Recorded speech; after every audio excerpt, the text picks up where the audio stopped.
The views and opinions expressed by Zip is not always the views and opinions held by Zip. Sometimes they come from the cat.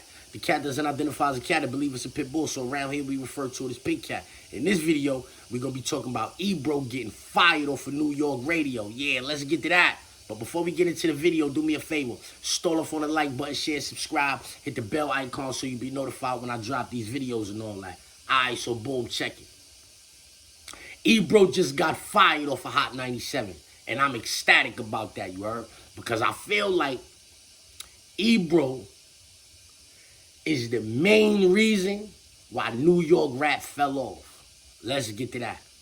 People all over say, oh, New York rap ain't the same, New York rap ain't the same. And I feel like Ebro is the reason.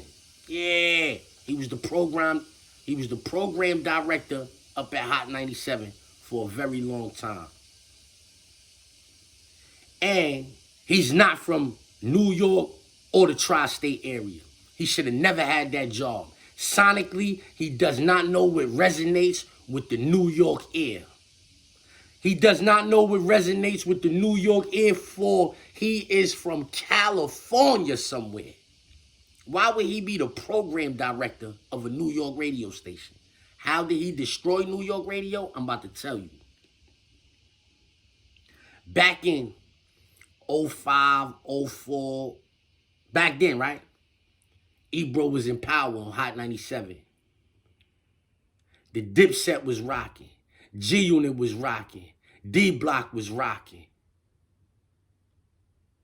Joe Buttons in them, Fab in them. It was a whole lot of New York rap that was popping at the time. But Ebro wouldn't play it on Hot 97. Yeah, you had to get that like with the mixtape DJs that came on Hot 97. Camilo, Absolute, K Slay, rest in peace to my son K Slay, right? You had to get your real New York rap from them people. Ebro and them had on regular rotation, Lil Webby, Lil Boosie, Lil Flip, Paul Wall. Like regular rotation, like gripping grain and drinking drank and like what? Why is this getting heavy spin in New York? We would gripping grain and drinking drank and we wasn't into that.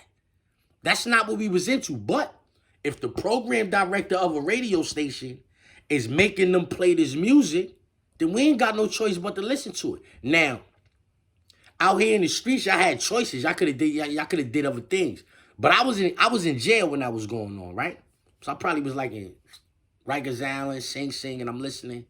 And I'm not hearing New York songs on the radio. They play 15 songs, 2 songs would be New York artists. The rest of this would be out of town. And I'm saying to myself, when I used to go out of town, when I go to Maryland, I only hear Maryland artists on the radio. I mean, you might get some national artists on the radio, but for the most part, you're going to get a lot of Baltimore shit. When you go to Atlanta, you hear a bunch of Atlanta shit on the radio. Yo, like I was in Atlanta in 02. Cameron had the hottest song in the oh boy, boy, boy. They never used to play that down there like that. They never used to play the song. I'm riding around listening to Cameron. Niggas like, yo, what's that? I'm like, yo, y'all niggas, this tape been out. You understand what I'm saying? They don't do that. You go to Miami, they're gonna play the Miami artists. You go to Cali, they play California music. You go to Texas, they play Texas music. In New York, we playing Texas music. We playing Miami music. We playing Atlanta music. We playing California music. We not playing no New York music. Y'all can't tell me, oh, yo, New York wasn't making good music. How you know? You ain't never even get a chance to hear it. Because the nigga who was the program director at Hot 97 was forcing Lil Webby on us. Como? We don't want to hear Lil Webby. No disrespect to Webby. Do your thing. I heard he's nice. They say he's nice. I don't jack Lil Webby.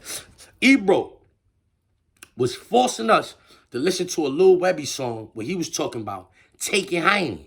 Gon' give me that. Gon' get girl, give me that. That nigga's talking about taking Heine on that song. That's one of the songs that Ebro was forcing on us on Hot 97. Gon' give me that. Go back and check and see how many spins a week that was getting on Hot 97 back then. A song where a nigga was talking about taking Heine.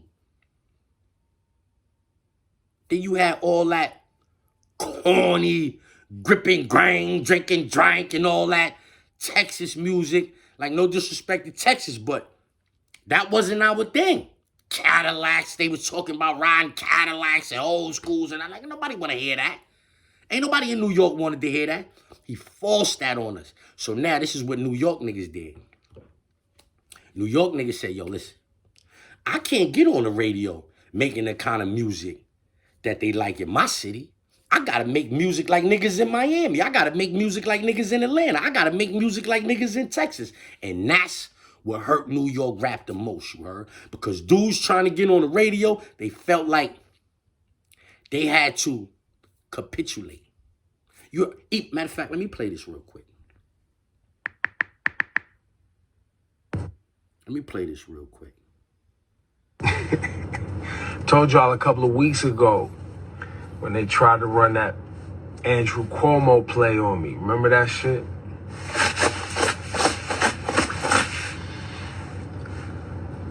And then they tried, you know, when the Trumpster got in office. Listen, man, I don't capitulate well, bro. Been doing this too long. I'm going to stop it right there. Capitulate. He don't capitulate well. That mind state right there is the reason why New York rap fell off, because he don't capitulate. He came from California. He came over here and wouldn't capitulate. Nah, listen, I don't really like this New York music too tough. I like this down south music more. I like California music more. I like Atlanta. That's what he did, bro. He didn't want to capitulate. And now he fired, and I'm glad he fired. Get him out of here. Pack him up. Yeah, how Will Mills be saying, pack him up. You heard? Get him out of here. Yeah, because he single-handedly, I can't say single-handedly, because Power 105, they conformed as well, you heard? So they was part of the reason why too. But they took, like, I don't care what nobody say, like, Power 105, they modeled their shit exactly after Hot 97, you heard? I remember when they first started, 10,000 songs, commercial free and all that. I was on my way to PA when that station first popped off. You know what I'm saying? Like when Hot 97 cut off, 105, we switching it down, we catch 105. Like, yo, what is this, some new shit? Like, yeah. Niggas talking about they playing 10,000 songs in a row with no commercials, blah. That's when Ed Lover and them was down there. Nas went up there wilding on Nori and Cam and all of them. You know what I'm saying? But Ebro, before Ebro got on Hot 97, you could turn on Hot 97 and you can hear local artists. You're going to hear the niggas from Brooklyn. You're going to hear the niggas from Harlem. You're going to hear the niggas from Queens. You're going to hear the niggas from the Bronx. You're going to hear New York music. Before Ebro got on the radio, all y'all got to do is go back and look. Once Ebro got on the radio, now we got a whole bunch of Lil Flip and Paul Wall and the Yin Yang Twins. He was forcing that. He was forcing that music upon us in New York. And so the dudes in New York, they felt like they had to make songs that resonated down south and out west. And you understand what I'm saying? Because it was like, if you don't do that, Ebro ain't gonna get you. You ain't getting on the radio. Yeah, you ain't gonna be on the radio in New York if you don't sound like a down south nigga. And then niggas went from trying to sound like the down south niggas to trying to sound like the Cali niggas, they trying to sound like the Texas niggas, the niggas trying to sound like the Chicago niggas. They trying to sound like everybody except for New York niggas. Because if you sound like a New York nigga, the California nigga who run the New York radio station is not gonna put you on the New York radio. Let's get to that. And so me, I'm glad he's out of here. Yeah, what they need to do is they need to go find somebody from New York who like New York rap and have them set the tone at the radio station for the next 10, 15 years. Because the 20 years that Ebro was up there, them 20 years that Ebro was up there, he fake like erased New York rap from the rotation, you heard? He wouldn't play no Chef G and Sleepy Hollow and them niggas up there. He wouldn't play nothing New York up there. Them niggas was the hottest niggas moving at one point. He wouldn't play them on Hot 97. Come on. I'm not mad Ebro is fired off of Hot 97. Let's get to that. It was a long time coming. Goodbye and good riddance. Let's get to that.